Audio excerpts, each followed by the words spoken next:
దేవుడు అంటే భక్తి లేదు, హిందువుల మనోభావాలంటే లెక్క లేదు, అసలు దేవుడు అంటేనే భయమే లేదు. ఇవాళ అక్కడ విజువల్స్ చూస్తే మనకి అవన్నీ కూడా క్లియర్గా అర్థమవుతాం. ఏ రకంగా మాడ వీధుల్లో చెప్పులు, అసలు తిరుమల తిరుపతి దేవస్థానం ఆ కొండ మీదే ఒక పవిత్రంగా భావిస్తాం. అటువంటి స్వామివారి మాడ చెప్పులేసుకు తిరిగినటువంటి వ్యక్తి జగన్మోహన్ రెడ్డి. ఏ రోజు కూడా డిక్లరేషన్ ఇవ్వాల. ఆనాడు మరి అబ్దుల్ కలాం గారు కూడా ఆయన మతస్థుడైన ఆయన డిక్లరేషన్ ఇచ్చి వెంకటేశ్వర స్వామి మీద నాకు విశ్వాసం ఉందని చెప్పి డిక్లరేషన్ ఇచ్చి ఆయన దర్శనం చేసుకున్నారు.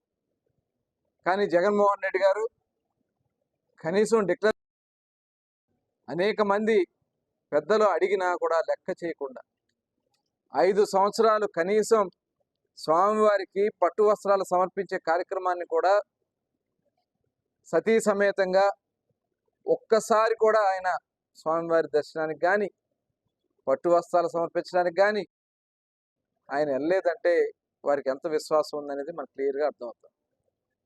అదే కాకుండా ప్రసాదం, ఆ ప్రసాదాన్ని కూడా ఏ రోజు ఆయన నోట్లో వేసుకోవాలా.